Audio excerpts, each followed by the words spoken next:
The Drop with Frank and Brian is officially brought to you by Switch Suspension.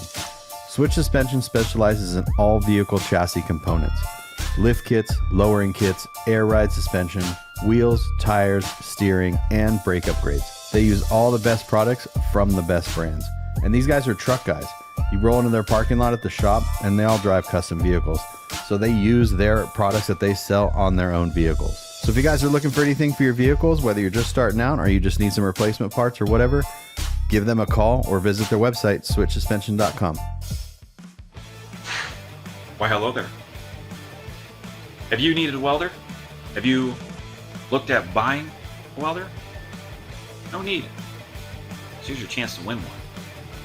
Rose Metalworks and Eastwood Tools have decided to sponsor the next giveaway item for the Drop with Frank and Brian podcast.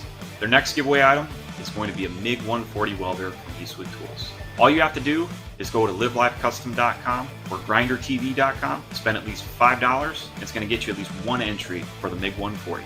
I want to thank Frank and Brian for wanting to team up for this giveaway, and I also want to thank Eastwood Tools for supporting our cause. Thank you for helping the truck scene, and thank you for supporting all our small businesses. So if you guys want a chance at a MiG 140 Eastwood welder, make sure you spend at least $5 at both their websites. Who knows? You might be able to finally finish your project. See you guys. You recording? I think so, yeah. Awesome. Yeah, I restarted the road and downloaded the new thing, and then when I went to open it, it was all, nothing was there, so I had to add the mic and do all that. Oh, wow. Did you? What do you mean you had to re-download it? No, just update it. Oh, okay. That's cool. Yeah, no, I'm good. We're all good. So what's going on? Nothing. Nothing? Nothing is going on with you? A lot. Oh, okay. I'm like all all over the place. Yeah, I know. Same. I've had a really busy couple weeks, getting ready for our trip coming up next week. Softball stuff, lots of stuff going on, and plus I'm going to a Dodger game today. So, oh yeah, that's right, huh? Yeah. This is Are the you gonna last buy one of the season. Did you see that thing I sent you where they're selling dirt? Yeah, dude. Because I saw that because Oakland, obviously, like the last game of the stadium is up there, and there was a groundskeeper, and people were handing him a water bottle, and he was like shoveling dirt for him. Mm-hmm. And then people in the comments were just like, "Dodgers, that's $150 at Dodger Stadium right there." And I was like, saw that. I saw something about it, and I was like, "There's no way that's real." And I was like, it had to have been like a goof. And I Googled it, and I was like, "There's no way that people are buying dirt." People buy some strange things. I know of like basketball all sorts of sports cards where they take jerseys and cut them up and give you a little piece of the player's jersey, like in the card. So I don't know, sports memorabilia fans are very interesting. They are, and it's more of not the fans that is like the interesting part, right? Mm-hmm. It's just like, imagine the meeting that they had. You know what I mean? Like all of the guys are around, and they're just like, how can we make some extra bucks on Ohtani? Yeah. Like, I know what we could do. Let's sell dirt. Sell the dirt. And it's expensive. You said it was like $150 or something like that, right? Yeah. Like, granted, I think you get like a little plaque or whatever, but it's still like you're buying dirt. Yeah. And like a jersey is just different. If it's the same thing, but it's like trash. But right. It feels like different because you're buying like something that was like on the player and not stepped on by the player. It's almost like I don't know what the right word is, but we're literally like worshiping the ground this guy walks on. Yeah, and it just dirt. The word dirt. Dirt. Yeah, it's just dirt, and you're. It's just very funny. Me up. Well, the guy who you know about the guy who caught his 50th home run ball. Yeah, did he make a deal yet? Oh, he said no. The Dodgers offered him $300,000 for it. Yeah, I would have told him. I would have said, get lost. Yeah, especially after what happened with the $3 million ball. Was it what happened with the Dodgers? What ball was it where they took it from that lady? Security. That was I know. I that might have been his first home run. I think that was his first home run as a Dodger. Yeah. And they took the ball away from her, and there was that whole like controversy right there with the security and everything like that. Yeah. But rightfully so, that guy with the 50th ball said, get lost. Yeah. And it's going to go up for auction tomorrow. Yeah, he's putting it up for auction? He's putting it up for auction, and the bidding is starting at $500K, but they figure it's going to go for anywhere from $3 million or more. I would see how much the Dodgers make on selling dirt and make sure it's double what they sold on the dirt, so they lose all the money for selling people dirt. Yeah, exactly. Hey, I'm fine with that. That's capitalism at its finest, right there. It is. Yeah, it's so funny because we, you dog on these big companies and stuff like that, but then we're just like, we do the same thing with sports. It's like we're okay with that, but then whatever I'm trying to say, but it's just like. You want to know something interesting about the whole ball situation if you want to get in the mud about it? Yeah. Okay, so you got to ask yourself, how do they know that that's the ball, right? Because he hit it in the stands. They didn't authenticate it, because usually that's what they'll do. If either like a guy comes up and he gets his first MLB hit, or he gets his pitcher gets his first MLB strikeout, they'll call for the ball, they'll throw it in the dugout, and they'll authenticate it right there. So you have to ask yourself, how do they know that that's the real ball? Well, they figured that out. So every time in that run that Ohtani was up to bat, they would change the balls out. They would give pre-authenticated balls and mark them and stuff in case they were these home runs. Yeah. So when the guy caught it, it was already pre-authenticated. So it is the actual 50th home run ball. Yeah. Now the conspiracy rabbit hole thing is because there's always there's always something, right? It's not that this guy is the best baseball player to ever play the game. There has to be a caveat. Why, right? Oh, well, it's because, they were changing out these balls because obviously they're giving him juice balls. Oh. But then again, like all conspiracies, it's rooted in some small sliver of truth. And the truth is, the MLB is terrible at that. Like it is 100% a fact that they juice balls. Yeah. And they were juicing balls to try to make it more exciting, get more hits, get more home runs, get more fans. So again, it's rooted in this true thing. So it's all very interesting. If 100% of the balls are juiced, then it just brings it back to a level playing field. Exactly. Yeah. And then the other thing is like he still has to hit these balls. Like, that's what I'm saying. Like if they're not just juicing one person's balls, right? They're juicing all the balls. Yeah, and like I'm saying, it's still an MLB pitch coming at him. He still has to be able to hit them. So there is anyway. It's a whole thing, just like everything else. But yeah. This is like when we're sitting on our couch with our pizza rolls, and we're just like, you suck. I know. Like, oh my! The worst player on the Chicago White Sox is the best player. Want to run around like anyone else. Yeah, exactly. That's always the way. Same with basketball too. The worst basketball player. Any professional sports. These people are superhuman. They are. Oh yeah, for sure.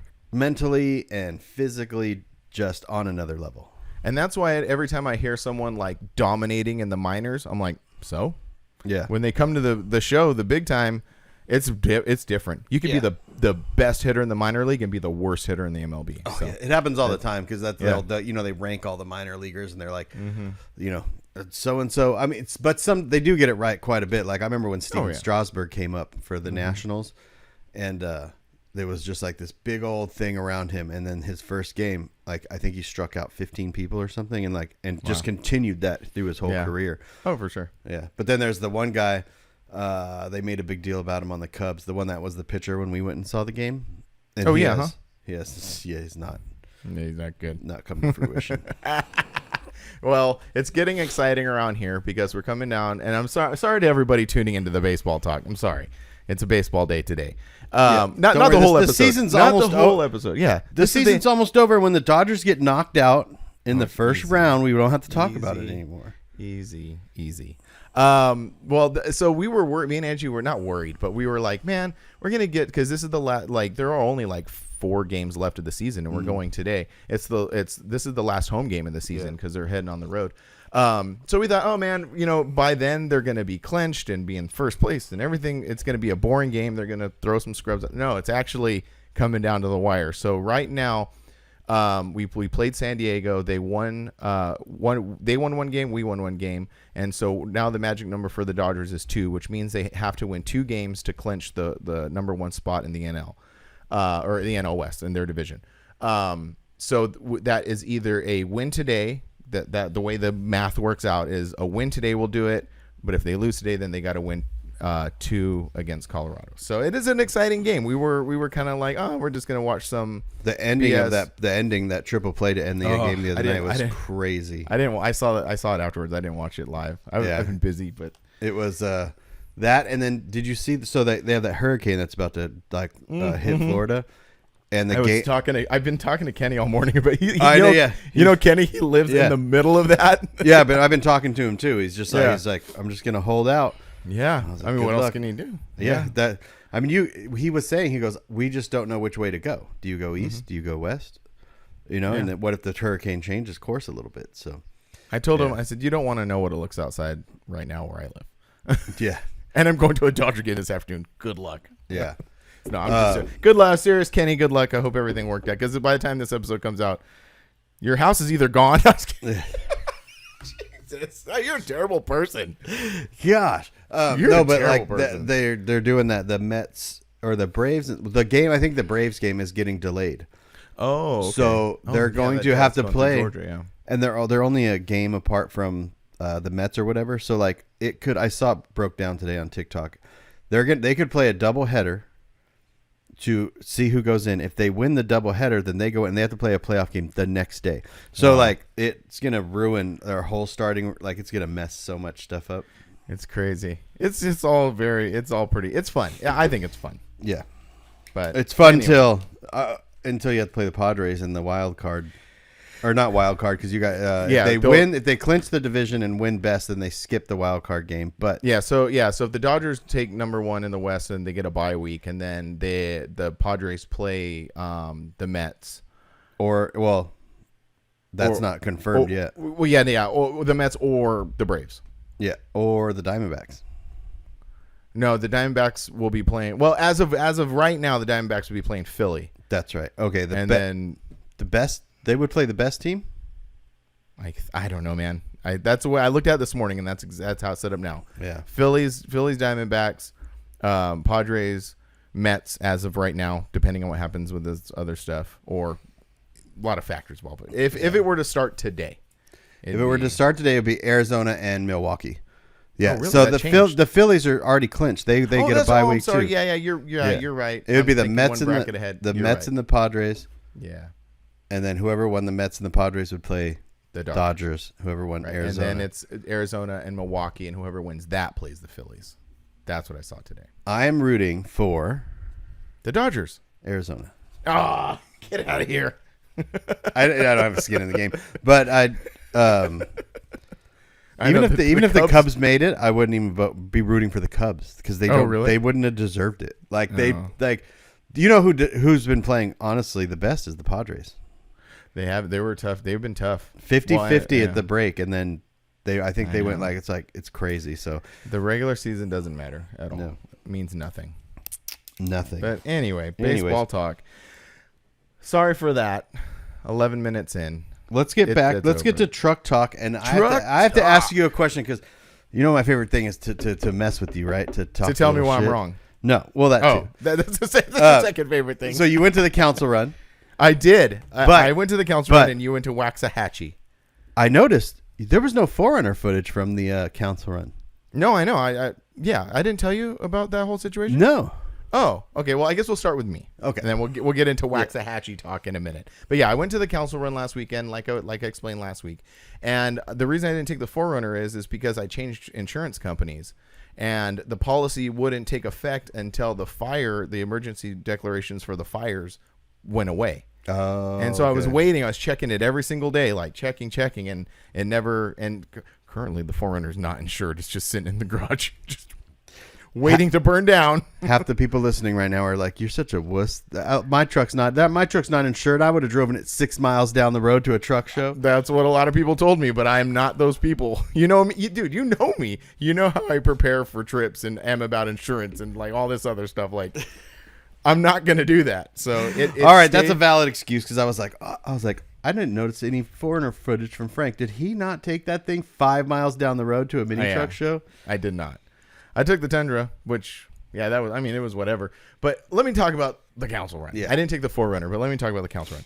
It was really cool. Like, it was like, you tend to take things that that you have for a long time for granted, and then like and then you go do the thing and you realize like, man, this is really neat. Yeah. This is really cool. So I go there Saturday. I only spent there Saturday. I got there Saturday morning and stayed until, Saturday evening.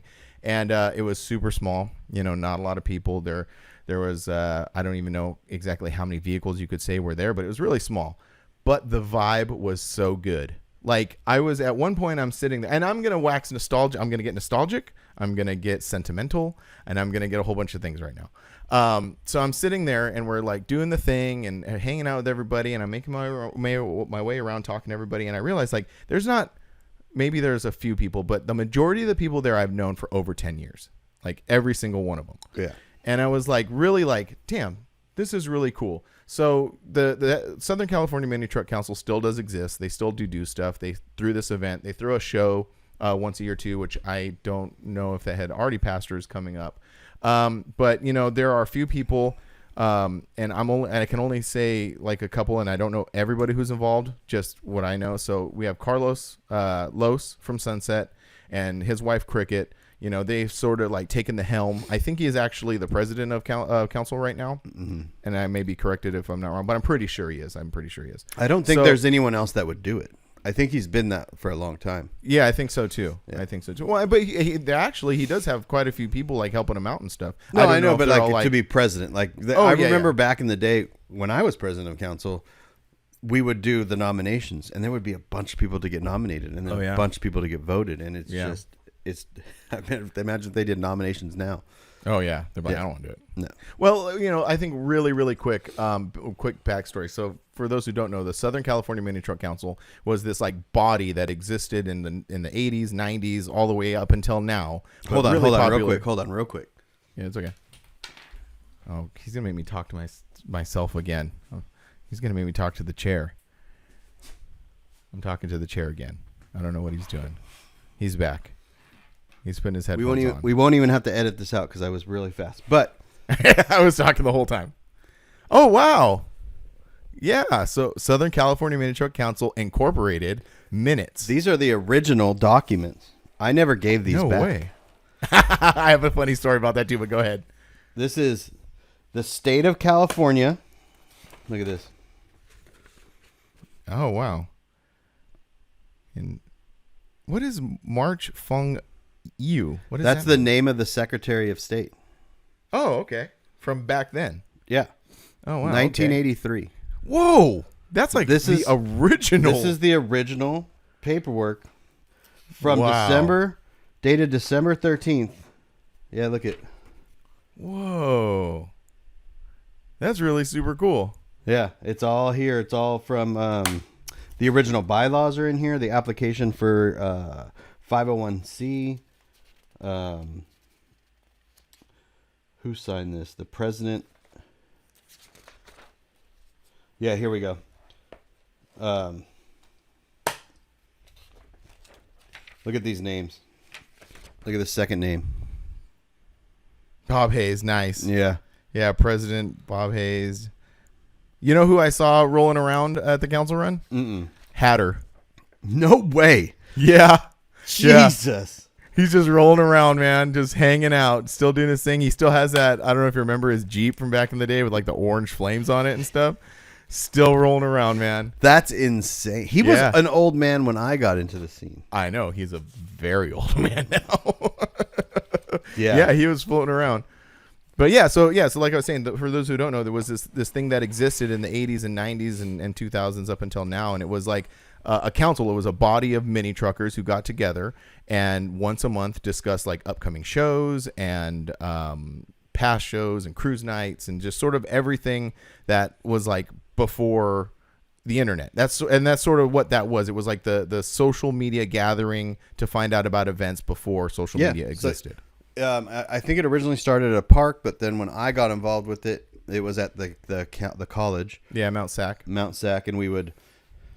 It was like basically a representative from each club would go, and it always ended up being either one person or we used to roll out 5 or 6 trucks sometimes. I know we used to treat it like it was like an event.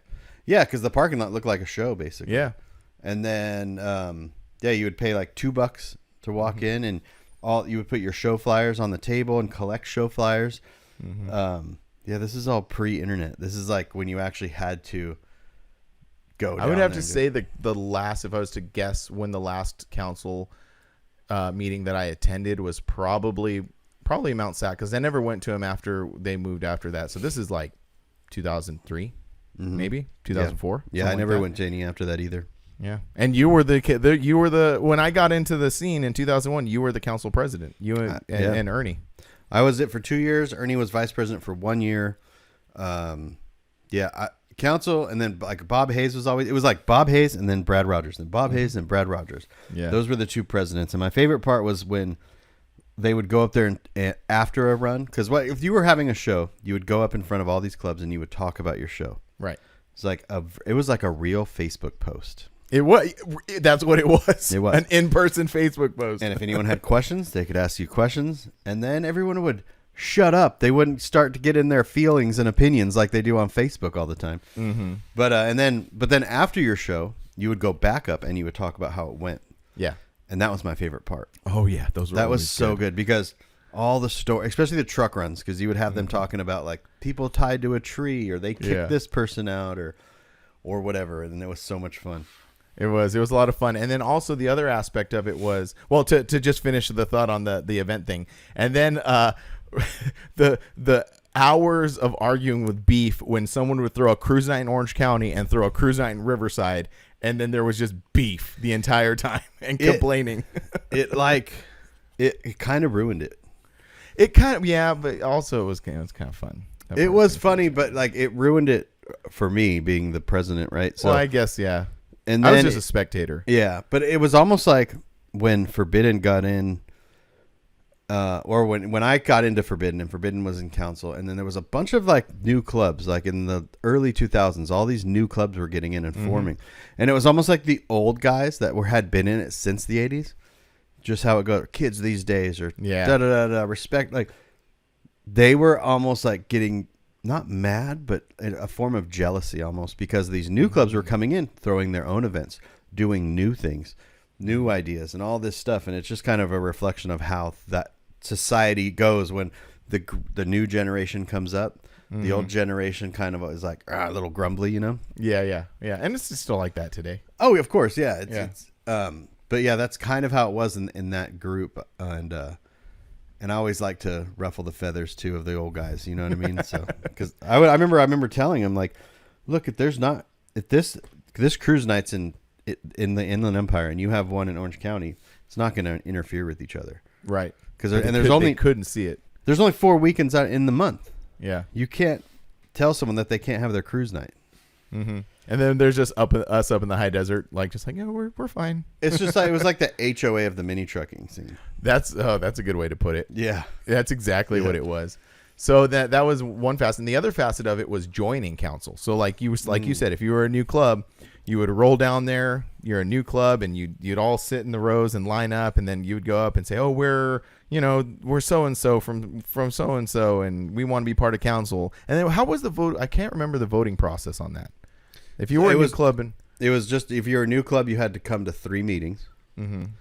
And this is how clubs also made their guidelines. Clubs based their guidelines on the Southern California. Oh yeah, it was a big deal. Yeah, so our club went Forbidden. When I first got in, it was 3 meetings, and you get voted on, and that's what council was. So almost all these clubs just use the council bylaws as their bylaws for their club. Oh, okay. And so 3 meetings in council, and then you would come up at the end. Everyone would say yay or nay. Mm-hmm. And that's it. Then you're in council, and that's it. Was there ever a nay? I don't remember any nays. We nayed. Oh, we Forbidden Fantasy nayed Forbidden Dreams. Oh, okay. And it was a big deal because usually there were nays, but it was like haha funny jokes from friends. Right. But we rolled down there deep, and we were like nay. And the funny part is, Adam Sinner was in Forbidden Dreams. That's right. He was in Forbidden Fantasy. Now we had a couple people from Forbidden Dreams come over, but yeah, we nayed. And it was a big thing. They were like, well, what's like shocking? Like, they're like, well, what's the problem? And I was like, it's the same name. Yeah. And they're like, no, it's not. I'm all, yeah, it's the same name. Like dream and fantasy, it means the same thing. Mm-hmm. And I think they ended up getting in, but they fizzled out later on. That's funny. Yeah. I remember funny thing about that. I remember. Do you remember Auto Accessory Warehouse? Oh yeah, Kazi. Okay. Yeah. Oh yeah, that guy. So do you remember the club that he started? Yeah, It was called Forsaken. Yeah. It was called Forsaken. So we're sitting in a meeting, and they were trying to get into council. We didn't know who they were. All I knew back then, all I knew about Auto Accessory Warehouse was it was in that gas station. Oh yeah.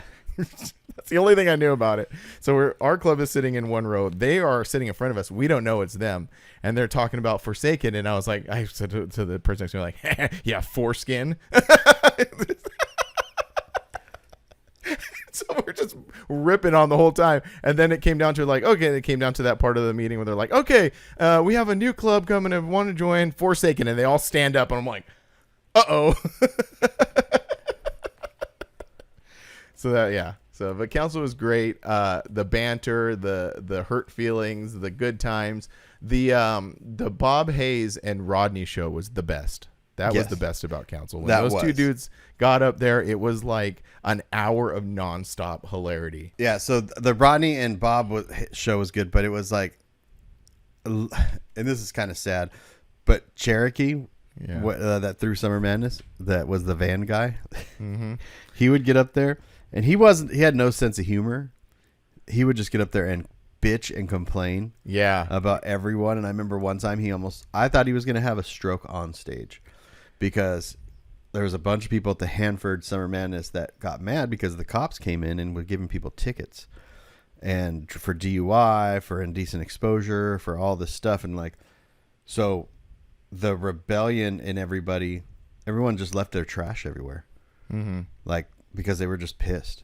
Yeah. And I remember when he got up on stage after that, and it was his head. He was like steaming out of his head. With Cherokee, it's very interesting, and I'm going to bring the whole mood down right now. Yeah.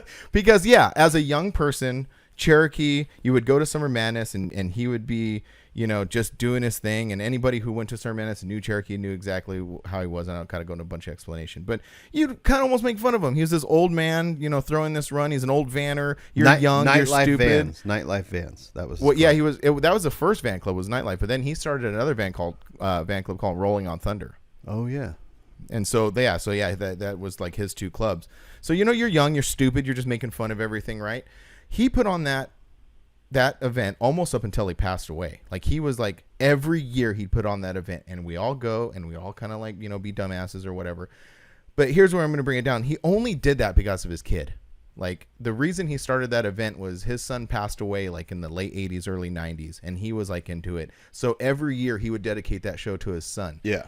And no matter what we did to him or what we said to him or how bad we messed everything up, he still did it the next year, only to keep his son's memory alive. Yeah. And it wasn't until like after, I was aware of that the whole time, but again, stupid, young, whatever. But it wasn't until like he passed away that I kind of like reflected on that. I'm like, man, that was kind of really shitty. But on the other side of the coin, he was wild too. Like, there's so many Cherokee stories. Like him on stage during the bikini contest. He was kind of a dirty old man too. Oh yeah, for sure. And that show was like, it was like half vans, half mini trucks. Yeah. And then there was all family there. People had their kids there and all that stuff. But then at a certain time, Cherokee got on stage. He's like, all the kids, get out of here, go to bed.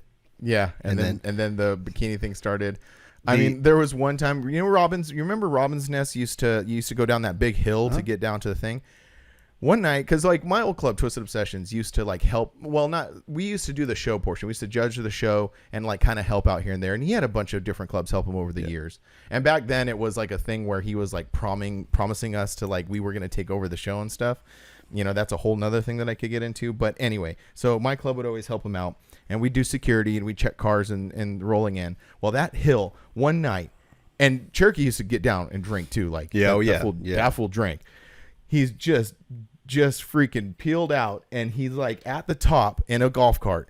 He didn't go down the road. He went down the like mountain, and all of our clubs in there. We watched him. He just go, and he's just like, and we thought he was dead. We thought, oh my god, that's it. He's done. And then you get down the bottom, and he's the thing's all messed up and all bent. We're like, are you okay? And he's like, yeah, I'm fine.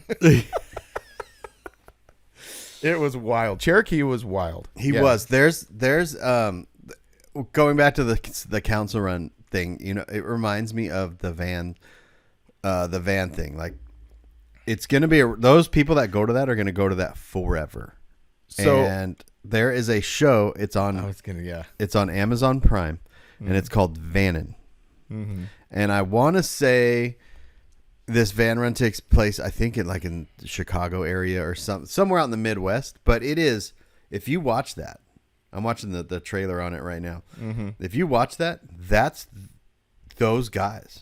That's exactly those. These guys will do this forever.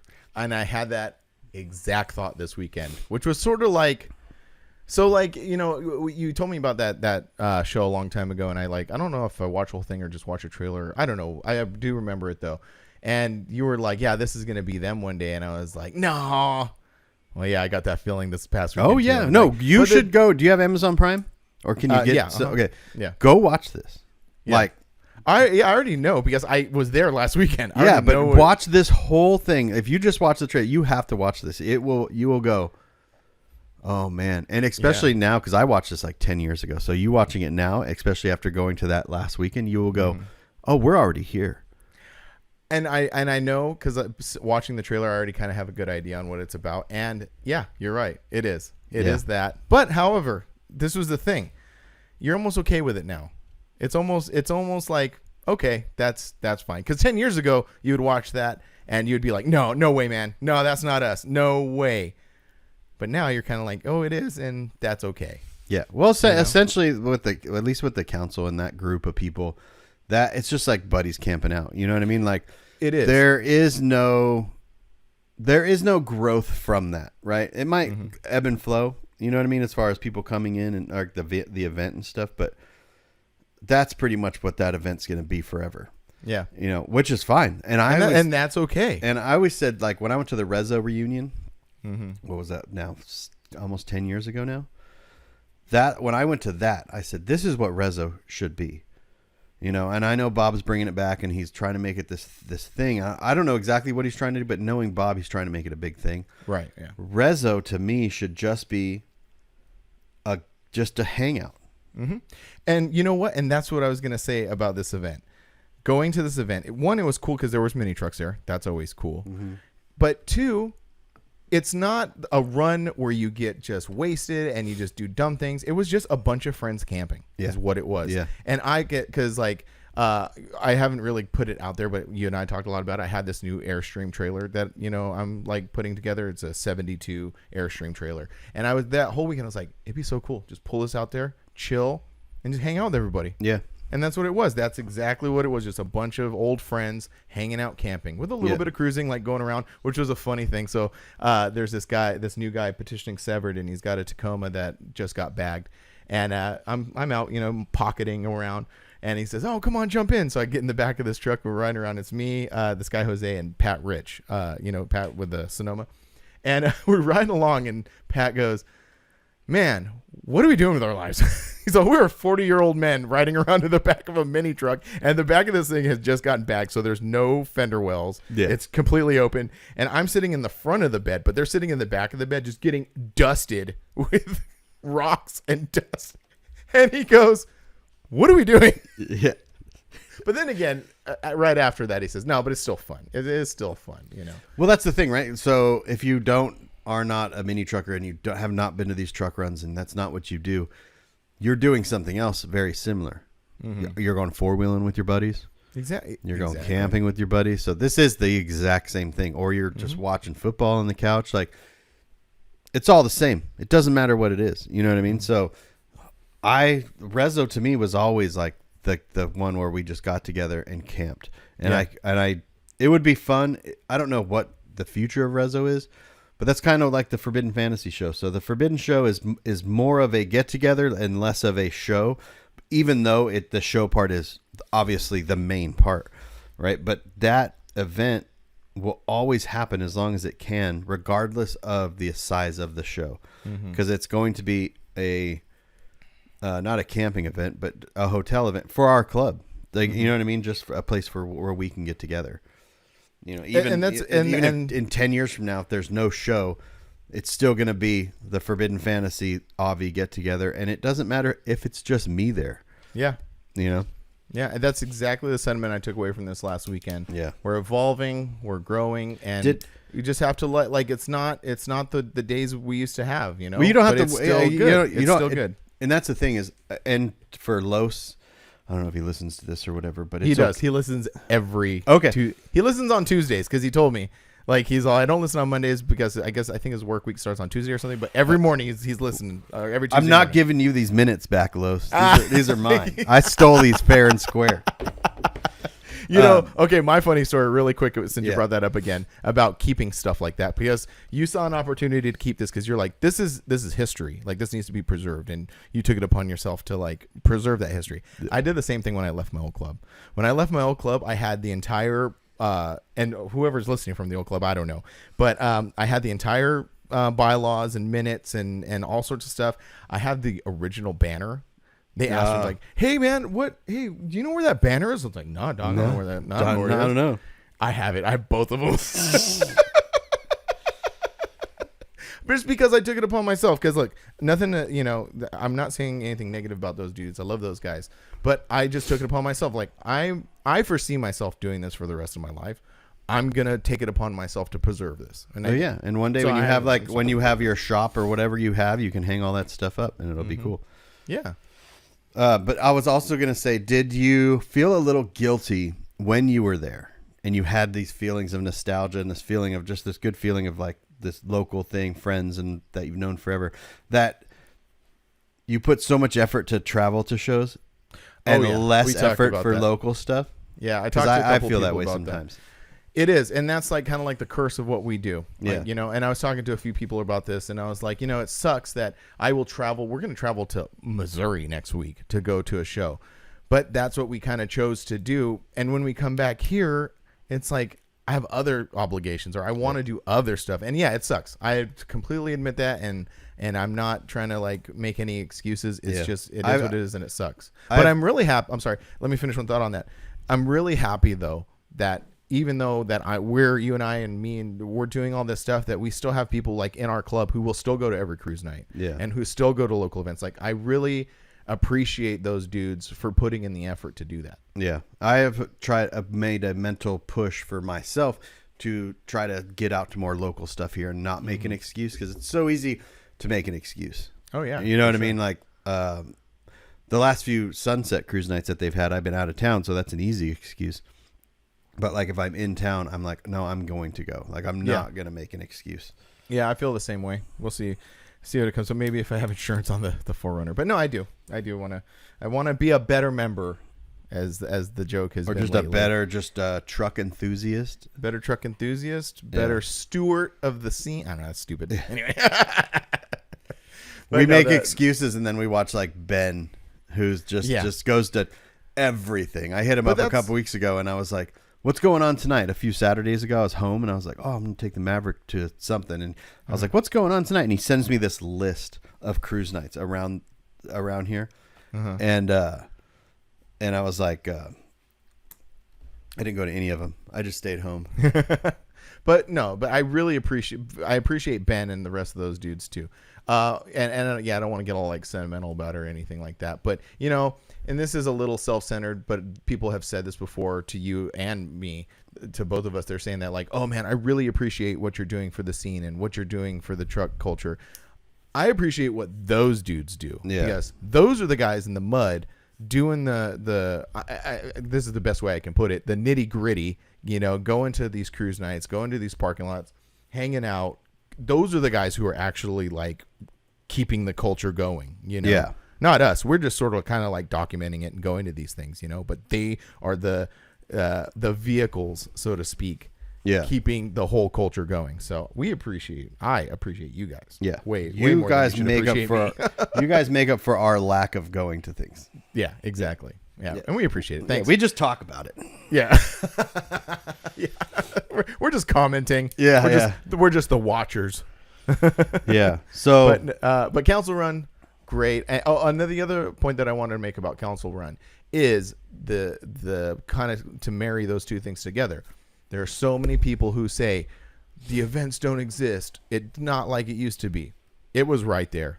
Anybody who wants who like reflects and wants those things that they had before these events, cruising, hang out with your friends, barbecuing, drinking, hanging out, it was right there. Yeah. Anyway, that was my final thought on that. Speaking of like, you said like it was a little sentimental and a little all that stuff. Mm-hmm. That's how I felt when I went to the Green Day concert.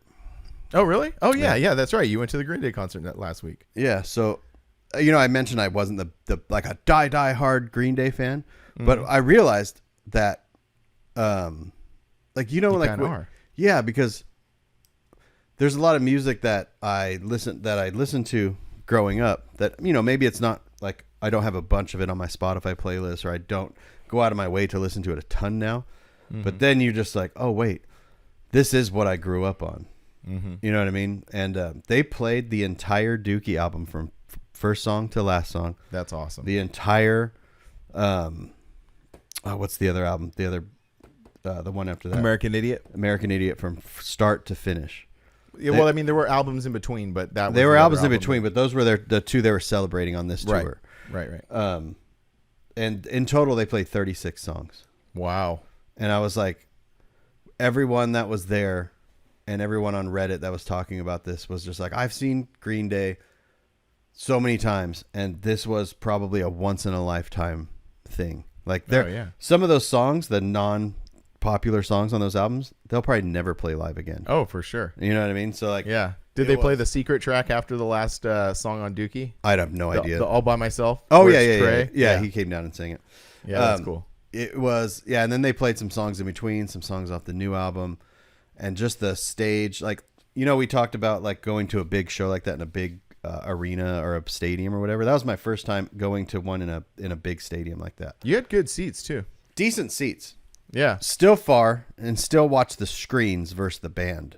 Because they were far, but we did have perfect seats to where we were in like the aisle, the left side of the aisle, and we had a direct line to the stage, and we didn't have to stand up to see over anyone. We just chilled, which most people did because we're a little older. We're there. old. Yeah. So like, but it was really what I was gonna say is like the difference between like when we go to the other venues here in town, where it's still big, but it's more intimate. You could see the people and like you're right there. Where this one you couldn't, but it felt like the entire city was there, and you were just partying with the entire city. That's cool. Like they opened up, Rancid opened up, which was cool. Yeah. What was that like? That was good. Yeah, but like the lights were still on. They were just like. Yeah, it was sort of like in the beginning. They were just getting people warmed up. The second band to go on. Second band, yeah. We didn't see the Lindas. We got there too late. And then I forgot how much I loved Smashing Pumpkins. Oh yeah, so Smashing Pumpkins is great. When I in high school, my first introduction to that type of music was Smashing Pumpkins. A buddy of mine that was in a grade above me introduced me to him, and his name's Adrian. He actually still buys merch to this day. Oh, like, from you? I'll see his name come across the thing, and it takes me back. I used to hide in the trunk of his '67 Mustang, because he had an off-campus pass and I didn't. So you just sneak out. So I just would go jump in the trunk, and we would go off campus, and then I would hop in, and we would cruise around and get lunch and stuff. Nice. But yeah, he introduced me to Smashing Pumpkins, the album Gish, and so like I didn't think much of like I was like, oh cool, Smashing Pumpkins are gonna play, but then when they started playing, I was like kind of hit with that. I got hit with emotions big time. Like really? Yeah, like it was like whoa, because you think like all of this stuff, like that's what started it all, and then I don't know. It's just music is obviously just a strange thing that gets you real emotional sometimes. And then same with Green Day, and the amazing part about Green Day was just how good they are live. Like they've been doing it for like 40 years. Yeah, but like some bands aren't good live. Oh yeah, I see what you're saying. You know what I'm saying? Like some you'll hear the album. Even Smashing Pumpkins is not the best band live. Some songs they were good at, and some I was just like, what is he doing? But everything about Green Day, from just and just the production on stage, like they changed. They had the entire like the bomb going off for the Dookie album. Oh yeah, huh? Yeah. And then when they started playing the other album, that whole thing changed. That's cool. Yeah, it was. Yeah. It was really good. It was just, yeah. I didn't That's realize really how cool. much I just forgot how much I did like them. Yeah, Green Day, like I was saying last episode, Green Day was my introduction into punk rock music. Green Day, NoFX was my introduction to punk rock music. Previous to that, I was very, very into like Metallica, like heavy metal, Yeah. like Metallica, Megadeth, like that kind of stuff. But that was my first introduction to punk rock music, and I followed Green Day, ever since then. And kind of like a really kind of like interesting little nugget of trivia is the American Idiot album. They actually had another album recorded before that was supposed to be that album. Yeah. But something happened and all the masters got deleted. Yeah. So they actually came up with that album after like recording a whole album, which turned into a masterpiece, and they turned it into a Broadway show. Yep. They like that whole album is a story. Like Yeah. each song is part of a bigger story. So Yeah. they're great. And I love Green Day too. Green Day is a huge part of my life. Yeah. So if anybody wants to see any band that they want, like, go see them. Like, there were tickets for that show that were $30.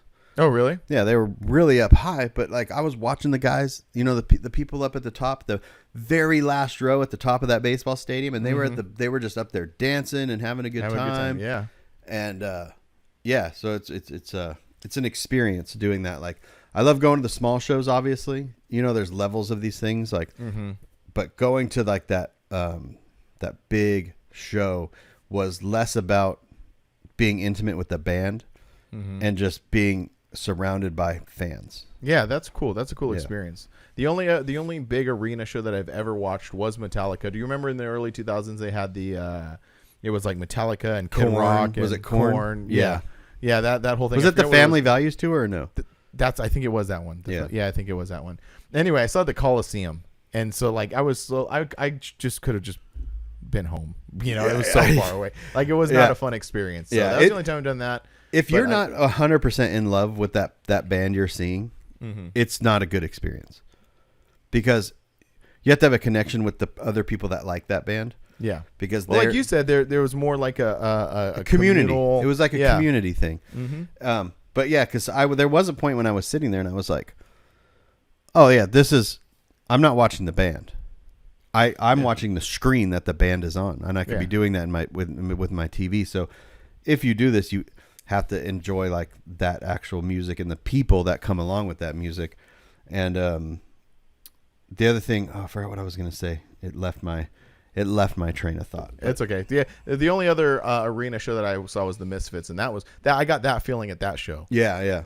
And that was actually kind of funny, because when I bought tickets, like this was the original Misfits, so it's like Glenn Danzig and Jerry Only and Doyle. So it was the original Misfits, which they hadn't played at that point. This was back in 2019. So at that point, I think it was the first time they got back together in like 20 something years or more. So the tickets went on sale, and I immediately just bought them. I didn't even look at what I was buying, I just bought them. We get down to the Forum, and it was that way up. I mean, there was one seat away from touching the wall. Yes. And I was like, oh my gosh, this is terrible. This sucks. And then so we're sitting there. We go through like the first couple opening bands, and we're like, what do we have to lose? Let's just go. Let's go down there. Let's see how close we can get before we get kicked out. Well, in the beginning, I kind of overshot my shot, and I tried to get like way not on the floor, but right the next one from the floor. Immediately got shut down. I was like, okay. They're like, oh, can I see your tickets? And I was like, yeah, sure. And they're like, oh, you're way up there. I'm like, okay, fine. So we leave and we get out, and we're like, well, let's try it again. Let's not try to be so ambitious. So we're walking back up, and we like skate around, and we got to the next level above that, and no one tripped, and we spent the whole time there watching the show. So that was pretty cool. But yeah, I get that. But that was the same feeling I got. You're just surrounded by all these people. We're all singing the songs, and we're all jumping up and down. It was a totally cool experience, and I'm sure that's what experience you had. Yeah, no, it was really good. The next one I want to experience, and when I get tickets to this one, I want to be in the very, not in the like in either in the pit or right at the very front of the standing, section, like general admission kind of thing. Yeah, because I want to see Linkin Park with a new singer, and stuff, because just that experience to be amongst those fans. Yeah, it's a very similar thing. Yeah. No, that's cool. That's super cool. Yeah. Yeah. I still like my little dirty punk rock shows. That's what I enjoy doing. Which is funny because I don't know if we'll get into questions later or not, but someone asked about like, oh, what are your other hobbies? Well, we do have other hobbies. We won't talk about them that much because everybody doesn't like it. But Oh no, everyone likes it. They just don't like it when that's all we talk about. Yeah, But no, I like my little punk rock shows. Well, yeah, I mean, everyone likes the small punk rock shows, but like the other thing that fascinates me going to these larger shows is the stage and the way that they set the stages up and the thing like all the lights and the I can't think of the word now. Pyrotechnics? No, just the whole thing. The production? The production value of that. That fascinates me. Just looking around at what they're doing, you know what I mean? And all that is crazy. Yeah. That's cool. Well, I'm glad you had a good time. That's awesome. And then you had to wake up. Yeah, so you did the concert. Oh yeah, so I messed up. Yeah, I know. We got to get into that part about it. Your trip to Waxahachie. Like 5 days before the thing, I told Joe, I was like, all right, yeah, let's leave like 3 a.m. because we're going to drive straight through to Dallas. And it's a 16-hour drive, to which always turns into a 24-hour drive. Right. But and then I was like, oh, when's the concert? I look at my calendar. I was like, oh no. Oh man. Like, so I told them, I was like, it's going to be closer to 4 probably because I messed up. By the time I get home and just like get to sleep and stuff, it was 1:30 in the morning. Oh, that's when you got back and we got back around midnight, but then just like after getting a couple of the small things settled, and because I packed everything, got everything ready. I already took the stuff down to Joe's like a few days prior, but yeah, and then I woke up not because my alarm was going off, but because I had a cramp in my foot. And I was like, woke up, it's still dark, and I probably have time. I probably have like another hour. And I look at my phone, it's 5:34 in the morning. No. And Joe called me, and he's like, you okay? He's like, all I pictured was you in a ditch. Like in the desert on the way here. And I was like, man, I would have told you if I was on my way at least. Right, you know? right. So yeah, we didn't end up leaving until like 7. 7 from his house, because his house is 45 minutes from my house. Yeah. So get there, hook the trailer up, get in the truck. Yeah. So I had booked a hotel for Friday and Saturday night in Waxahachie for C10s in the Park. This is the show. Well, I didn't book Thursday night because I was like, we'll just get as far as we can Thursday night and then get a hotel and then drive the rest of the way Friday morning because vendor setup's 10 to 4 on Friday. So there's no rush to get there.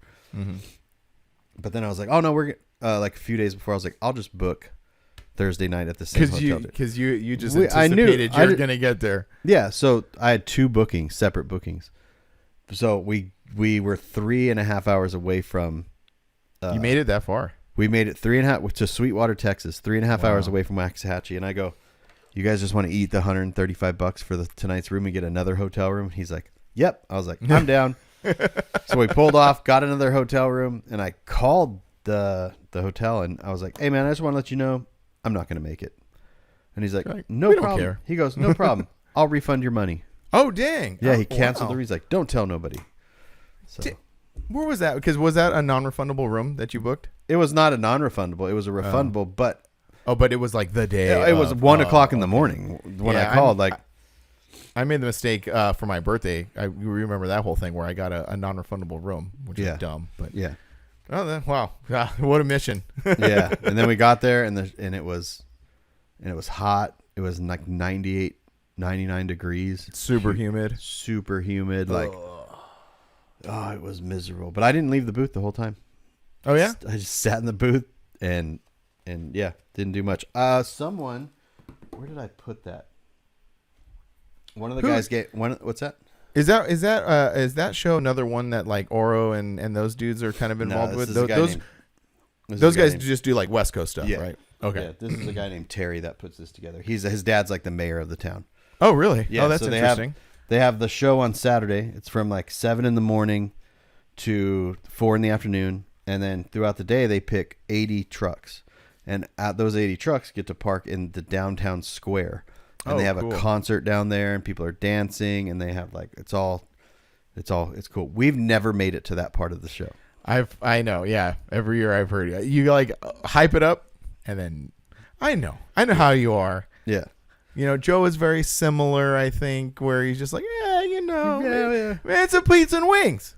Pizza we wings? did. We had pizza and wings. Yeah. In Hang the hotel out. lobby Yeah. and hung out, and then went to bed That's and cool. woke up at 3:00 in the morning. And That, remember how you told me when I get to a certain age in my 40s, it just a light switch would go off?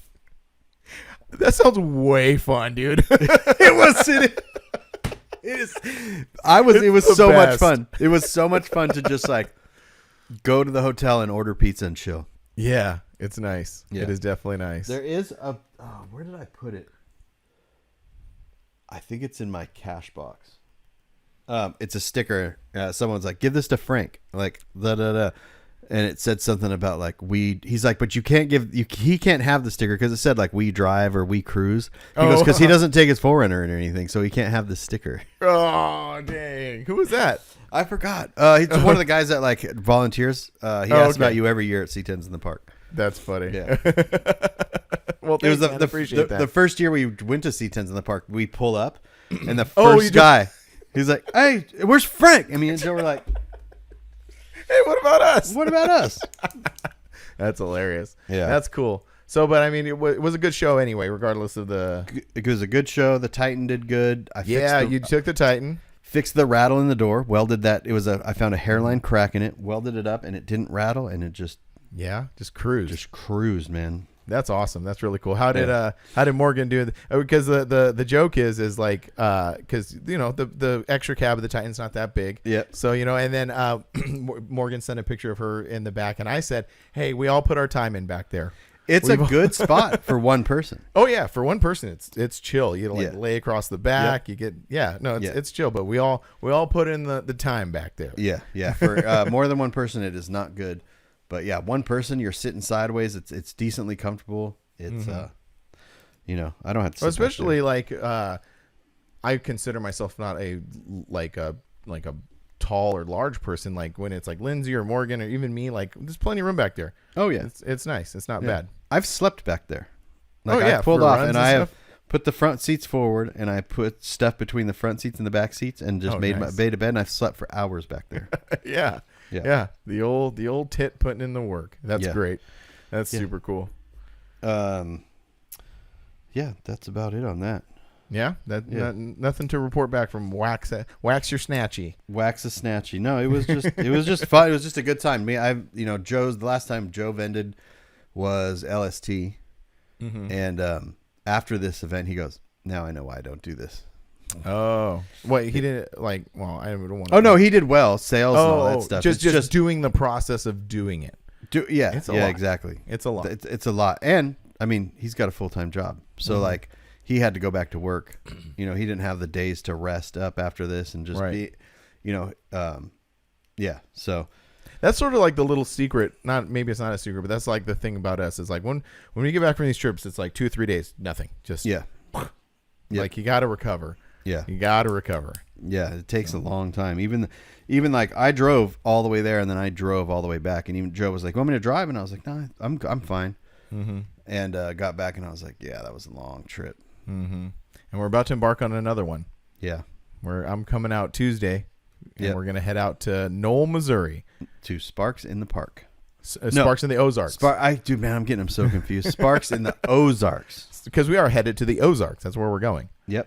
It's going to be, I've never explored that part of the country. I'm kind of interested. My brother lived there for a little while, but I never went there.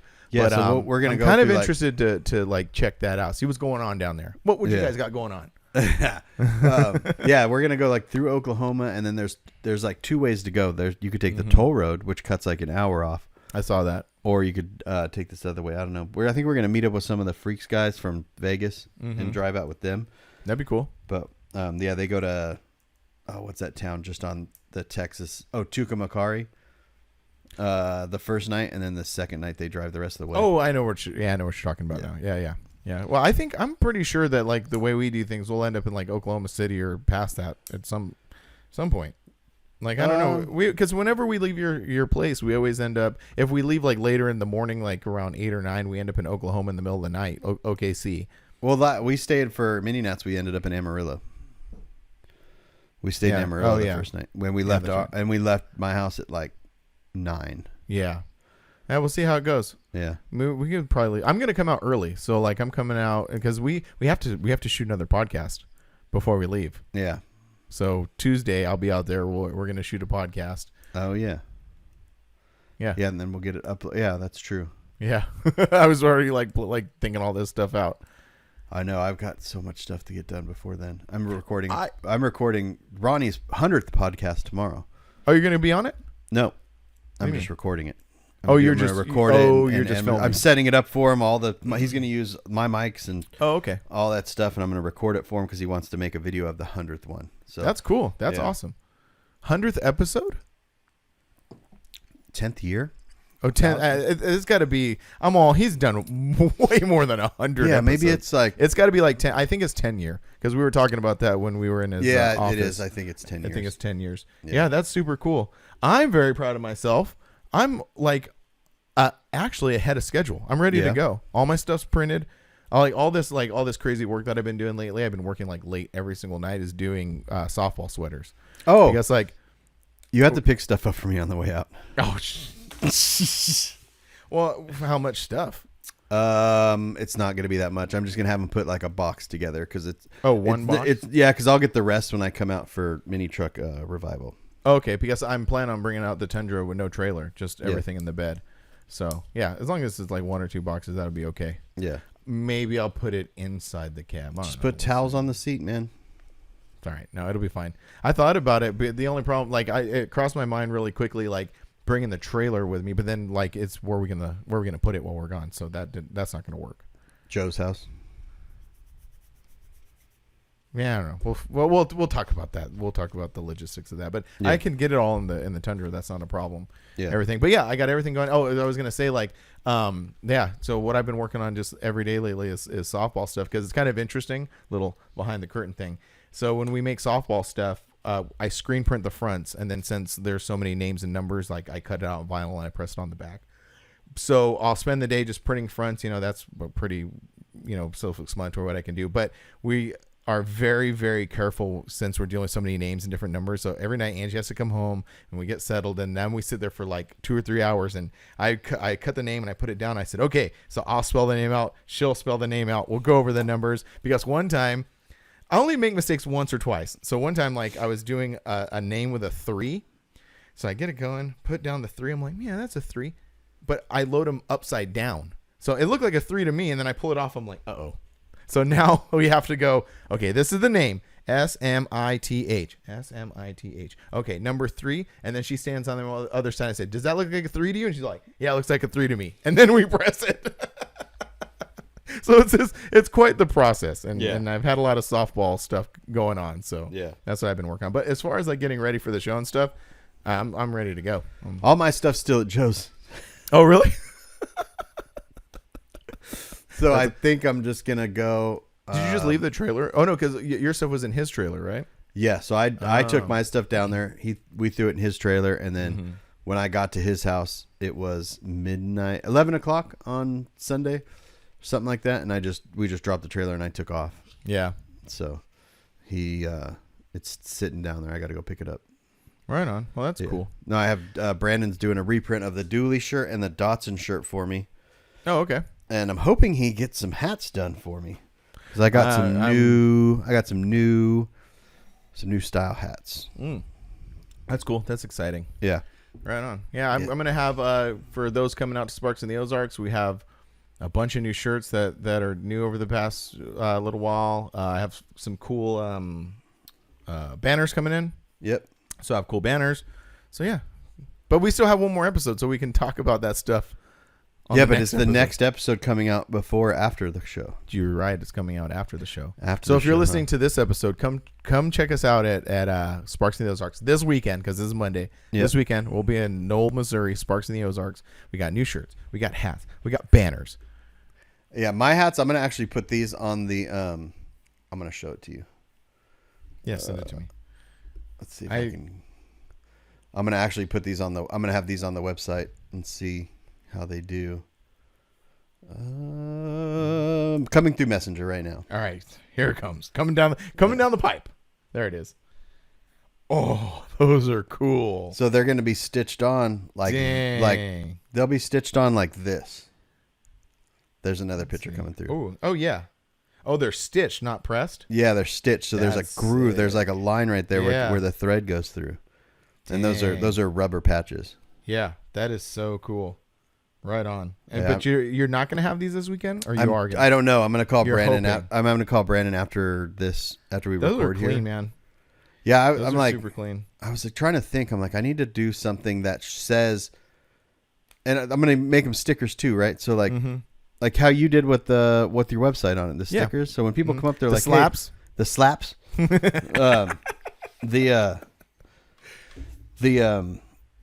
people come up to the booth, they're like, "What is this?" And I give them a GTV, and they're like, Yeah, it still doesn't explain anything. Doesn't Thank explain you. anything. And so Yeah. I'm like all weekend at C10s in the park, people are like, "Do you have any?" I'm like, "Just take a picture of the top of the Easia, and then Google that." And it comes right Titans up. of business here. Yeah.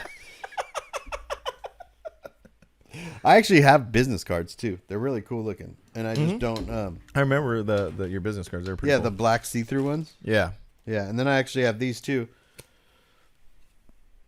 Oh And yeah, those are yeah. the ones you put in the packages. Yeah, so it's like it's so easy to make business cards and cheap. I'm just Yes, well, sometimes it'd be like that. Yeah, sometimes it'd be like that. Yeah, sometimes it'd be like that. Yeah. But anyway, So, in the meantime, we're going to be doing our giveaway October 9th is what we said. So Yeah. that's still going on. Yep. Go to our websites, purchase merch, get in. Do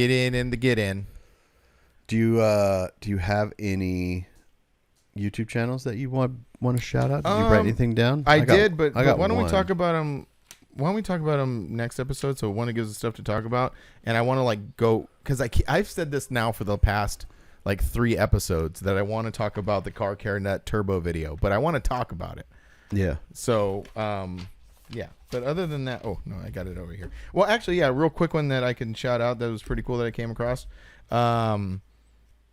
2, but one is going to require some talking we could talk about next week. But one is it's called Everhouse is the channel. And the one that I watch is this dude named Magnus Walker. He designs Porsche tennis. guy? Yeah, Porsche guy. Yeah.